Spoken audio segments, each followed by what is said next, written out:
ప్రభుత్వం ఆర్డిఎస్ఎస్ పథకంలో చేరాలని చెప్పి తీసుకున్న నిర్ణయం ఏదైతే ఉందో ఇది తెలంగాణ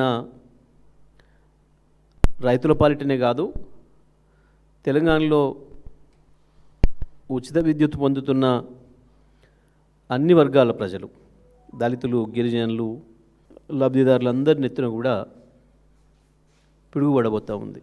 అసలు మొత్తం కేసీఆర్ ఆనవాళ్ళు లేకుండా చేస్తానని మాట్లాడుతున్న ముఖ్యమంత్రి అప్పుడప్పుడు దీని విషయాలు మాత్రం అప్పుడు కేసీఆర్ తీసుకునే నిర్ణయం అని చెప్పేసి ఒక తొండి మాట, లంగమాట మాట్లాడుతున్నాడు.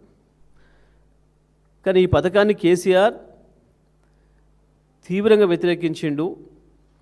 వ్యతిరేకించడమే కాదు, సాక్షాత్తు శాసనసభలో చెప్పిండు, బయట కూడా చెప్పిండు, నా బొందులో ప్రాణం ఉండగా తెలంగాణ రైతుకు మీటర్ రానియను అని చెప్పి.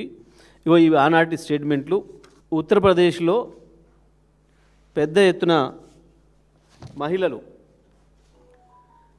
ఉత్తరప్రదేశ్లో ఏదో ఒక ఊర్లో కాదు, మొత్తం ప్రధానమైన పట్టణాలు లక్నో, మీరట్, ఆగ్రా, అన్ని పట్టణాలలో, పెద్ద నగరాలలో మహిళలు వేలాదిగా రోడ్ల మీదకి వచ్చి మీటర్లను తీసుకొచ్చి రోడ్డు మీద పడేసి తగలబెట్టినారు. ఒక్కసారి అది చూడాలి.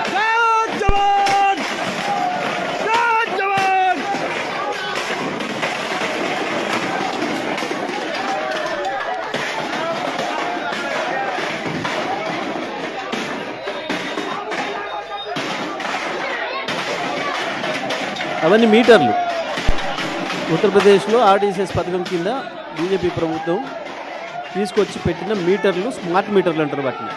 ఈ స్మార్ట్ మీటర్లు అనేవి ఏవైతే ఉన్నాయో అవి ప్రజలు తీసుకొచ్చి స్వచ్ఛందంగా రోడ్ల మీద పడేసి నిరసనలు చెప్తూ ఉన్నారు. వాళ్ళ ఇళ్ళలో ఉన్న మీటర్లు బిక్కొచ్చి ఈ మీటర్లను పట్టుకొచ్చి ఇప్పుడు రేవంత్ రెడ్డి మన నెత్తిన పెడతారు, తెలంగాణ విద్యుత్ వినియోగదారులు నెత్తిన పెడతా అంటాడు.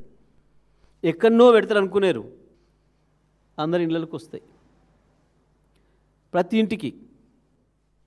ఎందుకు పెట్టాలి ట్రాన్స్ఫారం కాడ? నీ దగ్గర ఏం ఆలోచన లేకపోతే దాన్ని ఉపయోగించుకొని రేపేదో నీ కత్తెర పెట్టడం కొరకు కాకపోతే, రైతుకు 24 గంటలు ఉచితంగా ఇస్తారన్న మాట నిజమే అయితే ఎందుకు ట్రాన్స్ఫార్మర్ దగ్గర పెట్టాలి కరెంట్ మీటరు? ఏం అవసరం, ఏమని అవసరానికి? ఇక స్మార్ట్ మీటర్ల కథ. ఇప్పుడు ఒక్కొక్క మీటర్కు 6,000 రూపాయల పైన, 6,500 పైన ఉంది. ఇప్పుడు ఆయన తాబేదారికి కోనికి ఆయనకి ఇష్టమైన ఉనికి దానికి 7,000 పెంచుతాడో, 7,500 పెంచుతాడో. ఈ మీటర్ల కాంట్రాక్ట్కి ఒక స్కామ్, రైతుల జేబుల్లో డబ్బులు గుంజడానికి ఒక స్కామ్. ఏం జరుగుతుంది ఈ మీటర్తోని? మీ కరెంటు మీకు ఎప్పుడు వద్దో తెలియదు. ముందు రీఛార్జ్ చేసుకోవాలి. ఇప్పుడు ఇంతకుముందు మన ఈ ఫోన్లలో ప్రీపెయిడ్ ఫోన్స్ అని ఉంటాయి కదా కొన్ని, అది అయిపోతే ఆ క్షణం ఆగిపోతుంది. మీరు ఏం చేస్తారు అని అంటే, ఇప్పుడు మీకు నెలకు 300 బిల్లు వస్తుంది అనుకుందాం, 300 సరిపోయే రీఛార్జ్ చేసుకొని పెట్టుకుంటారు మీరు. వాడు ధర పెంచిండనుకో, అది 20 రోజులకే సరిపోతే 20 రోజుల నాడు కథం అయిపోతుంది. మధ్యరాత్రి మీకు రాత్రి 11 గంటలకు 10ంటికో కట్ అయిపోతుంది, కరెంట్ ఆటోమేటిక్గా అయిపోతుంది, చీకటి అయిపోతుంది మీ ఇల్లు. ఇక తెల్లవారిందాక మీకు కరెంట్ దిక్కుండదు.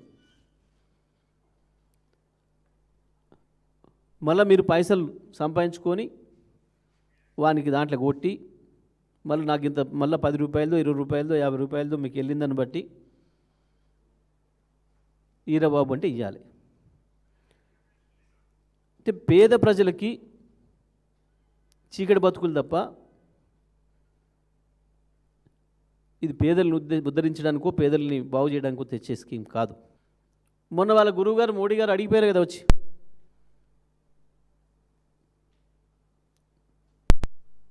నాతో చేయగలుపు, నిన్ను ఎక్కడికో తీసుకుపోతా అన్నాడు కదా. నిన్ను ఎక్కడికో తీసుకుపోదాం అనుకుంటుంటే మీరు రాహుల్ గాంధీ ఇక్కడనే వస్తున్నాడు నిన్ను అని చెప్పిపోయాయి కదా మొన్న ఆయన ప్రేమనంతా. నేను ఎక్కడికో తీసుకుపోదామని నేను అనుకుంటుంటే పాపం నువ్వు రాహుల్ గాంధీ గీనే వస్తున్నాడు, నువ్వు రా వచ్చేసే నాతో నేను చెప్పిండు కదా. ఇది దానికి గిఫ్ట్గా ఇప్పుడు ఇది తెలంగాణ రైతాంగాన్ని, తెలంగాణ విద్యుత్ వినియోగదారులందరినీ ఆయనకు అప్పచెప్పదలుచుకున్నాడు. అల్టిమేట్గా దీన్ని ప్రైవేటీకరణ చేయడానికి చేసే కుట్ర. దీన్ని ప్రైవేటీకరణ చేయాలి. ఇప్పుడు ఆయన పథకం అంతా అది.